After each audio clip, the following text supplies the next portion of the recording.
నిరుద్యోగులను గెలిపించిన దానికి ఇదేనా మాకు ప్రభుత్వం పక్క నుంచి చంద్రబాబు నేను క్యాన్సిల్ చేయమని చెప్పిన ఏపీఎస్సీ క్యాన్సిల్ చేయట్లేదని చెప్తున్నారు. డ్రామా అండి, డ్రామా డ్రామా.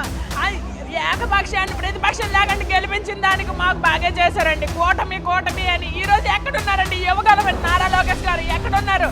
డిఎస్సీ అన్నారు, గ్రూప్ 2 అన్నారు, ఏది ఎక్కడ? ఇవన్నీ వినిపించట్లేదా? మాకు అన్నిటి అది వినిపించట్లేదా అతనికి?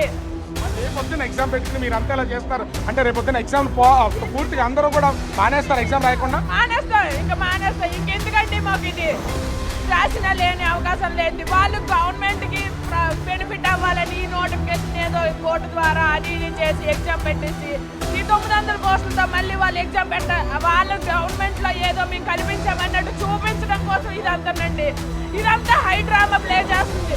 ఒకసారి అనురాధ మేడం ఒప్పుకోలేదని అంటారు, ఒకసారి ఏమో సీఎం గారు ట్వీట్లు ఇస్తారు. ఎందుకు ఈ డ్రామాలు? మన నిరుద్యోగులు మేము అంత పనికి మెదడులో కనిపిస్తున్నామా?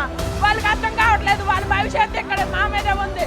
యువకాలను నమ్ముకునే ఈ రోజు గవర్నమెంట్ గెలిచింది, రేపు ఈ యువకాలం ఏంటో చూపిస్తారు. ప్రతి ఇంట్లో ప్రతి మీ ఉండాలి, మా తల్లిదండ్రులు అన్నదమ్ములు అందరూ ఉన్నాం. ఒక్కొక్క ఇంట్లో మినిమం 5-6 ఓట్లు ఉంటాయి. నెక్స్ట్ ఎలక్షన్ అనేది ఏంటనేది చూపిస్తారండి. ఈ రోజు దీంతో ఆగిపోదు.